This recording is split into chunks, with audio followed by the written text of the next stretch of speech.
Alright, so what got you into metal? So, like, I was not listening to nothing but gospel until I was 13, right? My parents were, like, super Christian and everything. So, like, they never bought anything new. Like, I remember in Italy in, like, 2001, we were listening to John P. Key, Not Guilty, Kirk Franklin Live, and, like, now that's, like, all gospel DVDs or whatever. And then, you know, when I was in 8th grade... There's such a thing as now that's all gospel. Yeah.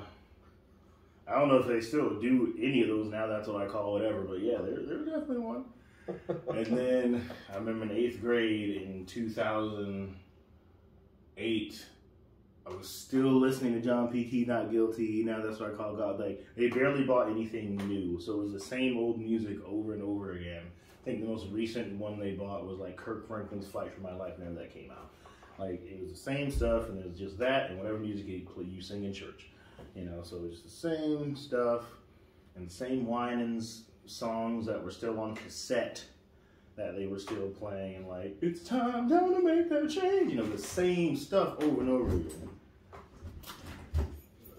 And so even like when we try to download stuff off iTunes, because my sister got like the first generation iPod Shuffle when it first came out, and my mom made an iTunes account, but we'd have to print out lyrics and ask them whenever we want to download or even listen to a song. Like, I remember I wanted to download White and Nerdy by Weird Al Yankovic, and I print out the lyrics from my mom, and she was like, "Are you white? Are you a nerd? I've never heard roll with the gangsters using a positive term." And it was just like, even I asked her about Beverly Hills by Weezer, and she was like, "Do you want preppy girls to look at you?" Like, it was just insane, dude. So I remember I got a radio, and I would sneak listen to like radio stations, like back when, you know, So Sick by Neo and Out of My System by Bow Wow were new and still on the radio. I was bumping those. Like, no. Yeah. Yeah. Oh, man. And then, you know, that one song by Usher that had like Lil Jon in the club with my homie. Some reason I can't remember the name of that song. Back when that was new, that had the song that Ludacris on it. That's what I fucking secretly hate that on the radio. Oh, dude, my buzz almost got flipped because of that song. What? Yeah, man. All right, quick story. So, my ratchet ass bus driver, right, would always play the hood stations when we're trying to go home, and you know, those fucking hoodlums I went to school with started twerking and losing their minds in the bus, and it almost tipped. Because, by the way, Miss Star, my bus driver, liked to drive at 85 on a 30. So that too fast, yeah. Middle school. Oh, wow. All right, so, yeah. Middle school. Good God. Wow. Okay. That's crazy. But yeah, I used to start sneak listening to stuff, right? And then, but my dad was in the military back then before he retired in the Navy. And one day he brought home Honky Tonk University by Toby Keith. And so me, Mom, and my sister were like, you know, Dad, we're black, right? Like, why are you making country here? He's like, well, you know, whenever you travel, there's always at least one country station, no matter what. And you know, my coworker was playing this on the drive there, and it's really good music, blah blah blah. So, you know, we were like, and you know, like, my dad was so hyped about this album, dude. Like, it was weird. Like, he was like, yeah, this song's great, blah blah blah. Like, he was like repping it like it was his stuff. So he was like really hype about it. So we were like, all right, we'll check it out. And then we like checked it out, and we were like, all right, that's pretty cool. So then, you know, then we could listen to country and gospel, and I was like, okay, this is my gateway right here. So then, when I was in, video game music really kind of got me out of that show, because like the three games that I attribute, like me getting into other music even prior to that instance was Metroid Prime, because Phendrana Drift was one of the best songs I've ever heard in my life, probably one of my top 5 or 10 songs I've ever heard in my entire life. The whole soundtrack was just great. Especially just mood-wise, especially with no words. Like, that got me, like, more, like, how music can be more instrumental and atmospheric, and you don't always need lyrics. And then Sonic Adventure 2 Battle for the GameCube as well. Bangers, bangers, bangers, bangers, bangers! So, yeah. Bangers, like, even the stage music was a banger. Like, every single song on that soundtrack is a banger. Bangers all day. And Jet Set Radio Future. Jet Set Radio Future, Probably one of the top 5 best video game Is that soundtracks. one of the Rollerblades? Yeah. Okay, yeah. And the graffiti and stuff, the graffiti souls. Not if you condense all the Sonic games down into one game, probably top 5 video game soundtracks ever. Just at Radio's Future, I would die on that hill forever. So those got me into more like other music before even all that happened. I was like, if my parents were like downstairs or whatever, I just put on like Sonic Adventure 2 Battle CD and just listen to BGMs all day, and then just listen to like Metroid Prime. I just sit in the level and not move and just listen to the music. You know what I mean? Same thing with Jet Set Radio Future. So. And then high school came along, and like leading up to that, I had been introduced to Nickelback, right? And Nickelback's awesome. I love them. They're an awesome band. I don't care what anybody says. Nickelback is great. They're my first favorite band ever. I love them to this day. They're still awesome. And they're heavier than Metallica. Yeah, that too. He's actually right about that. Look it up. And then after Nickelback, I started getting into Rise Against, which was like, oh man, it was like real world stuff and like real heavy stuff. So I was like, okay, cool, it's getting a little harder, Eco-friendly? Yeah. And then so in high school, there's 2 people that really like busted my musical nuts wide open, right? That sounded really weird. Pause, whatever. Chris, he introduced me to new metal and industrial metal. He showed me Limp Bizkit. He showed me Korn. He showed me Rage Against the Machine. He showed me Static X, Rip Wayne Static. He showed me like Rammstein. He really got me into like the industrial stuff and new metal stuff. Copy. And then my other buddy Seth, he gave me 2 flash drives. I think they were like, I don't know how many gigabytes, but they were loaded with like metalcore and stuff, like metalcore and like hardcore screamo, like Sleeping with Sirens, Kyotos, Confide, and Day to Remember and stuff like that. And I latched on a Day to Remember hard, like We Came as Romans, Rip Kyle Pavone, like, so they pretty much just like blasted new music from like all different sides into my head. It was just like, I remember I heard like There's No Penguins in Alaska for the first time, or the entire To Plant a Seed album like was just on repeat constantly, like Wisconsin Death Trip, constant plays, Follow the Leader constantly, Limp Bizkit, Significant Other, everything just constant. I was just blasting and absorbing. I was like, oh my god, because the thing that really like made it appealing was, to me, like, I'm Christian, I love gospel and all that stuff, but to me it was always like gospel was all about either I'm weak, Lord please help me, or yay God you're great. And that's great and all, but I can't express my full range of emotions with that, and then Can't let your never mind, go on. yeah, I know what you're going to say, but yeah, you're right. And then, when I got country, I'm like, okay, country songs are about being sad and just being down. They mention church and God, but it's not like the forefront, But at the time, because I was like younger, I couldn't also completely identify with that either, because it was like I couldn't drink beer, I couldn't go party, like I didn't have a tractor or a truck, I didn't live on a farm, I didn't like we didn't fish anymore at that point, so I couldn't go out fishing or whatever, So it was like I couldn't quite identify with that, but it was still like a different facet of life that I could kind of latch onto at some point. Yeah. And then what really got me into metal, what got me into being a metalhead, but not actually doing music at that point yet, was like because I'd always known about Metallica, right? But the only 3 songs that everyone ever told me to listen to were like Whiskey in the Jar and For Whom the Bell Tolls and Enter Sandman. Like that was, and so it was like those 3 songs constantly. So I got sick of it. I was like, dude, I hate Metallica. Like, do they have any other songs? But I also wasn't going to try to look for them myself because this was like I wasn't really on the internet like that too much at this point or whatever.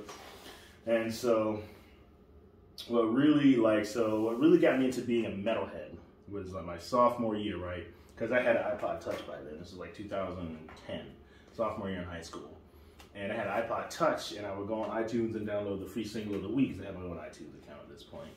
And at one point, and it was always usually indie bands or newer bands. Like I remember I heard like Stay Gold by the Big Pink off there. I heard like Cold Summer by dude's name I forgot. So it was usually like an indie artist or somebody new, not really too you know, overground, I guess, is the or mainstream, whatever.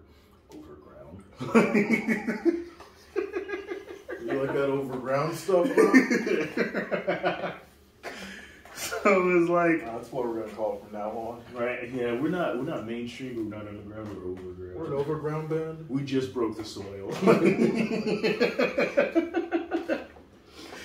So it was like the free single of the week was Megadeth's Public Enemy #1, and it was like the single artwork that had Al Capone's face, but with Vic Rattlehead's face superimposed on it. And then like I started listening to it, and when that riff gets in,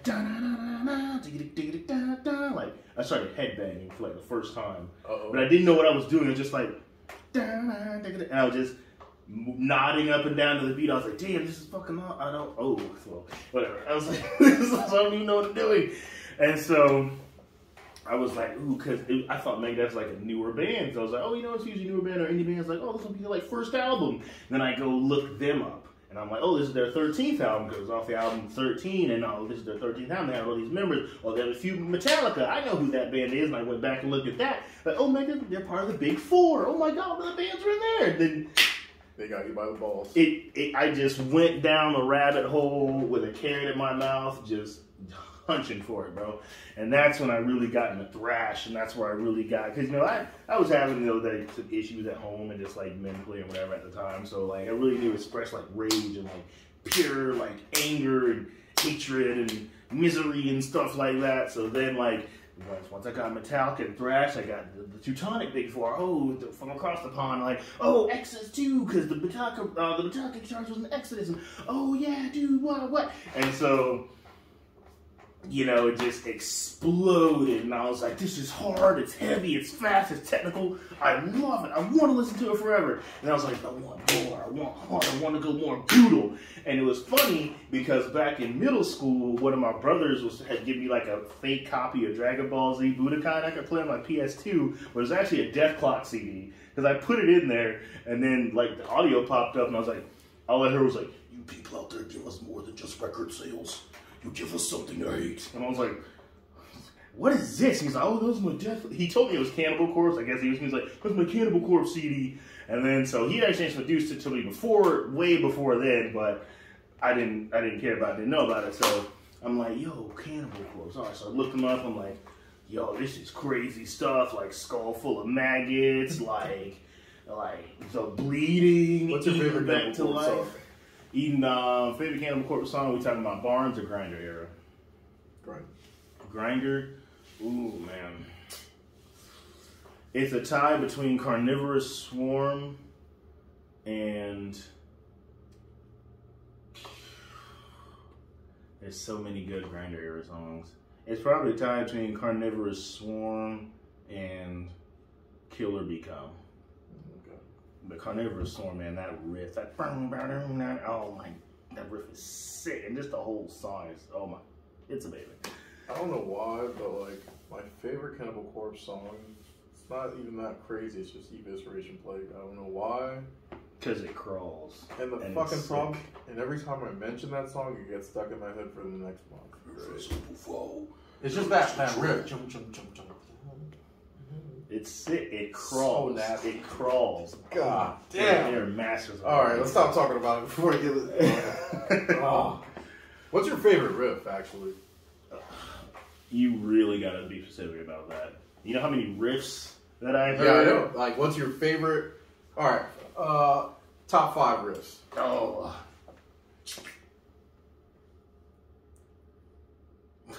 Man.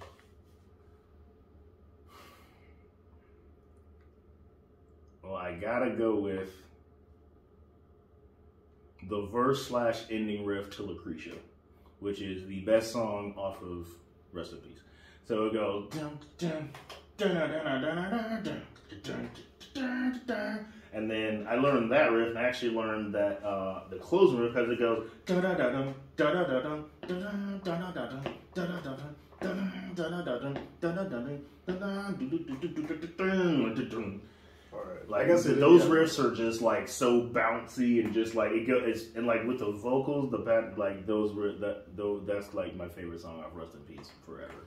It tops like Hangar 18, Holy Wars. Lucretia is my favorite song off that album. Okay. And then, oh man.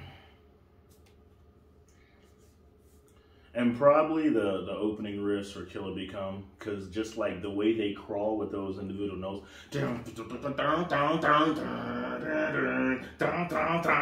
it just goes, it's like, it made that like, because you don't really expect them to go into that kind of run after that kind of riff, and I was just like, and then when I heard the I was like, oh wow, that's like, whoa, that's crazy.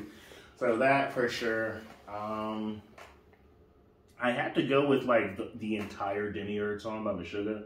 Like it's not even crazy or complicated. Just so it already starts out like heavy and epic. Then like when the vocals are gonna go, it's like some. It just you want to just.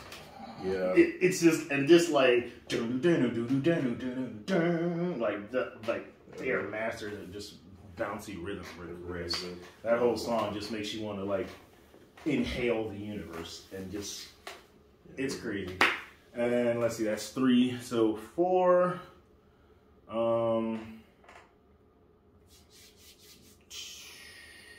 I'd probably have to go with really like the opening riffs for Cry Thunder by Dragon Force. Because they're I was waiting. I was like, no Dragon Force? Oh, of course. They're my favorite band. They gotta be. Yeah, that's why I'm like waiting for it. But it was like they're really known for like their fast and frenetic stuff, but they do have like slower breaks and slower songs. And when I got back into them, they became my favorite band. Because of course everyone knew Fire and Flames and stuff like that. But like I actually kind of just dismissed them a while, and then when they came out with Mark as the singer and came out with Power Within, I saw the music video for Cry Thunder, and it was just like that whole album is more stripped down and more just kind of like not as super crazy all the time. It's actually a little bit more industrial sounding, but I remember like hearing it and I was like, oh man, it's not super fast or crazy, and it's not like stupid blah, blah, blah, blah. And it was just like it's just such a really solid song. It's like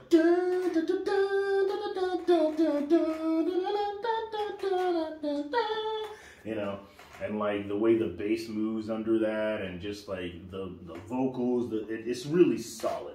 Whereas like most of their other stuff before that, you know, like Inhuman Beatdown and all that, Inhuman Rampage and Ultra Beatdown were more like, you know what I mean? What you're saying is they finally stopped doing speed. Well, no, they still do it, but like. No, I mean the drug.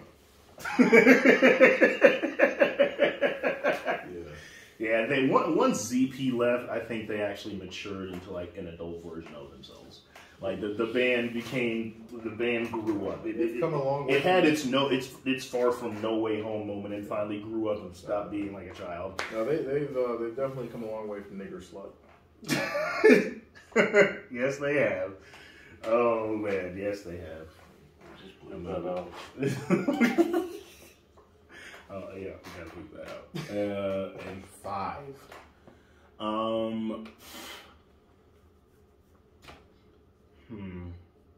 I gotta say the opening riff from Last Ride of the Day by Nightwish. That song has so much power to it. Like people sleep on Annette Olsen a lot, but like for the 2 albums she did and the way they like wrote for her voice, like she slayed in Nightwish. Like when she sang, when she was singing Tarja's stuff, that was different because Tarja was a classic straight opera singer and Annette was more of like a pop singer. But like for the songs they wrote for her voice, she absolutely dominated those records. Your favorite female fronted band? I'm careful using that term. What are we talking about? With clean singing or harsh singing? Period. Why do you always ask these hard questions? Other than Soul Survival? Yeah. Jeez, that's hard. Oh man.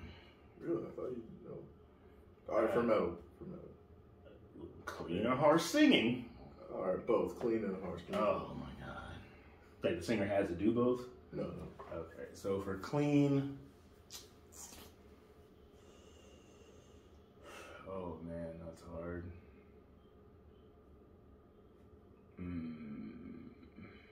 I'd probably say Diane era Xandria, just cause like her voice, like Tarja was great, and you know, like other singers, other bands like Lee's Eyes and stuff also have like Queens of Funk singers like Lee's Eyes and Louis Vuitton and stuff. But I feel like Diane, I don't know how to pronounce it, Van Giersbergen or something like that. Sorry if I butchered her name, but she has like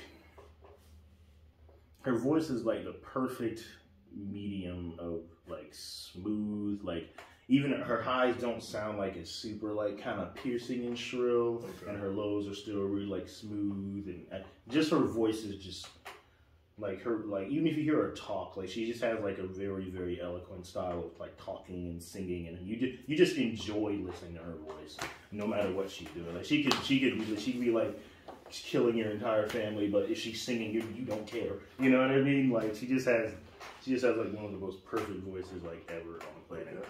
And as far as screaming,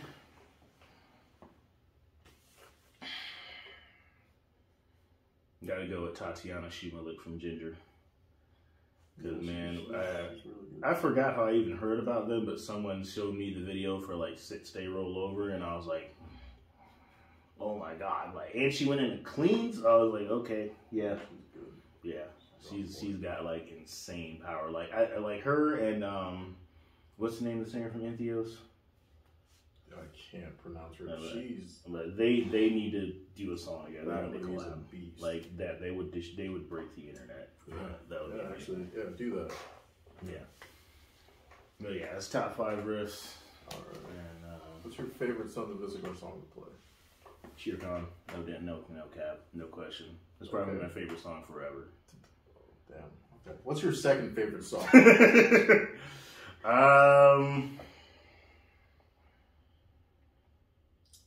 That's a good question. Got him. Ugh, second favorite Sons of Issachar song ever. We got him. Oh man.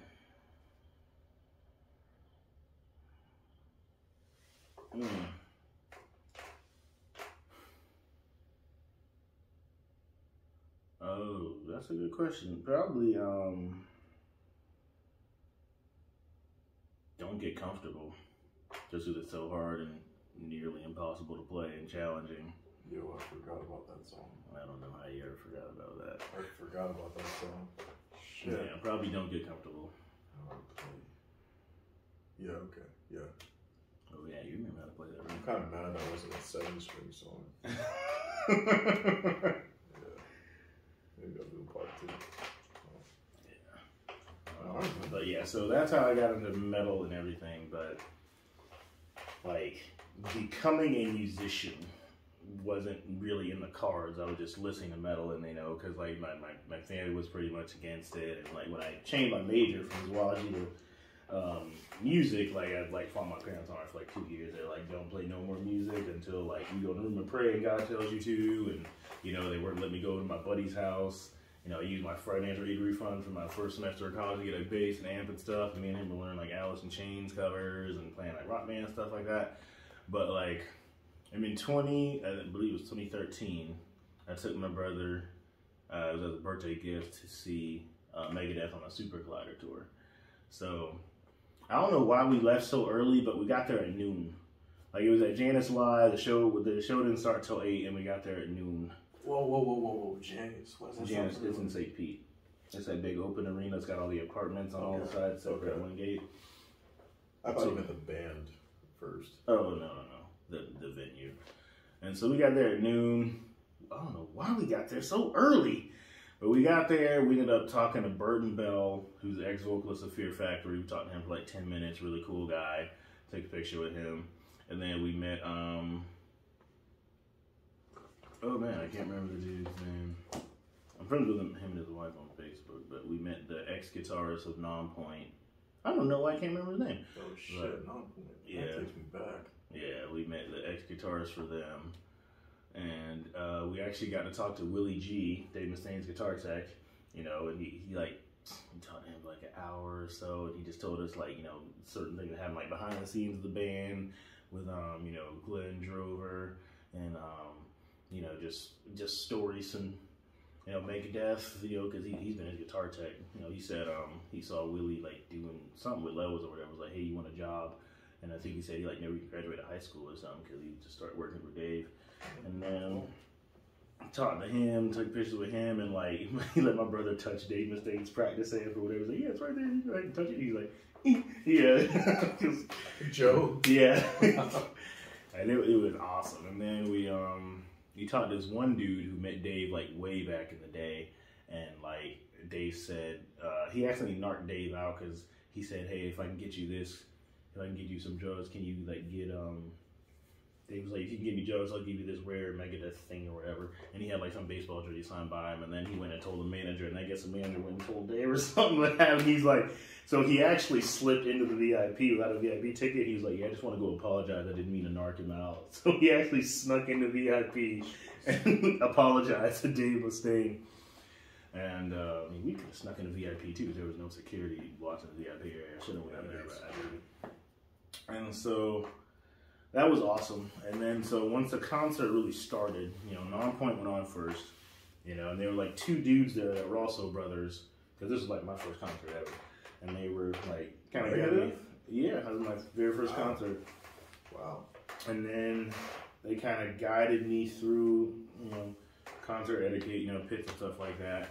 And then I remember I was at the front and I was getting like pushed a lot. Like I think my body was actually bruised a lot. And there was an older dude who had his arm to the side of me, and he just kept his arm on. He's like, I got you, dude, I'll protect you. So he like kept everybody off me and stuff, and just held like his arm. And he's like, at the end he's like, throw me over the gate. So I helped some dudes throw him over the gate. And then, you know, Nonpoint went on, and an amazing show, man. I remember like the bass player Adam, me and my brother called him Thor because that's what he looked like. He was like just headbanging, hitting these lines, and his bass guitar was mainly coming out of the bottom floor monitor, so it felt like your bones were like vibrating the powder. Just his bass lines was hitting. And I remember how the drummer, whose name I forget, had like his kit sideways and stuff, and had, you know, Animal on it, and you could just see him. He'd look at the crowd and stuff. I'd never seen a drummer in any video that I've ever seen with a sideways kit. So I was like, oh, that's really cool. So you can actually see him more and see more what he's doing. And like, I didn't have dreads at the time, but you know, everyone had that long hair. You know, like, you know, there were like, there was black people in the band, so I was like, okay, cool. You know, like, you know, black people can be in this and, you know, do this, because I was still new to it, so I didn't know about like Suffocation. Like, I knew about Jimi Hendrix and, you know, no, I can't remember the name for some reason. Oh my goodness, I'm sorry. What's the black punk band? Everyone thinks it's the first one, but it isn't. Oh my goodness, why can't I remember their name? Their drummer just California based. Right? It's Ice-T? No, the punk band. Oh my goodness, their name is escaping my brain right now. Black punk band? No, it was. Oh my goodness, what was it called? Oh, I'm gonna get slaughtered. Sing the song. Their singer created like the mosh pit term because they misheard him because he said mash it up. What were they called? Okay, pause. Bad Brains. Oh my goodness. Oh shit, they're a black punk band? It's Bad Brains. Yeah, okay. That's them. So I knew there was like black people. Oh, side note, by the way, Bad Brains was Bad Brains, not the first black punk band. That was a punk band called Pure Hell. Go look it up. Anyway, back to the main point. So I was like, okay, I already knew about them, but I didn't know about like Suffocation and, you know, Infected Rain, or not Infected Rain. Forgot the name of that one band, but it was a black girl runs that band. And I didn't know like about a lot of metal bands with black dudes in them. You know what I mean? Because, you know, I didn't know about Hyrax or any of that stuff. So I was like, okay, cool. Black people in this band, cool. So black people can do this. And then Fear Factory went on, and, you know, like Bert was there, and then Dino was there, and I forgot what drummer and bass player they had at the time, but they were there too. So they went on, and then I was like, okay, this is really cool. This is nice, you know. And but it was like, okay, like I guess whatever was in me wasn't awakened yet. It was a good experience, and the shows were great, the lights were great and stuff, but like I was like, okay, that's cool. But like when I saw Dave Mustaine walking upstairs, go backstage with his sweater on, and then like they came out and just opened up with Hangar 18, and they just like, I don't know what that did to me, but it was like, okay, I'm a musician now. Like, this is what I'm gonna do. Okay. This is what I want to do. I want to do that, and that was it. That's what made me a musician. I was already a metalhead, but that's what made me a musician. That's what made me like go hard at practicing and learning, and because I'm self-taught on bass like 100%, so it's like that's what really made me like go hard, and that's why I was like, okay, I was already meant to, but now I am a musician now. Like and now forevermore am a musician. Done deal. You got yourself a Mustang signature too. Hmm. Don't you have his guitar? Yeah, I got his Dean Strata VMNT. Yep. So weird. Dave plays Dean's. No, he doesn't play him anymore. He's with Gibson now. That's wild. I have it. Yeah, man. Stay tuned, folks. Rock on.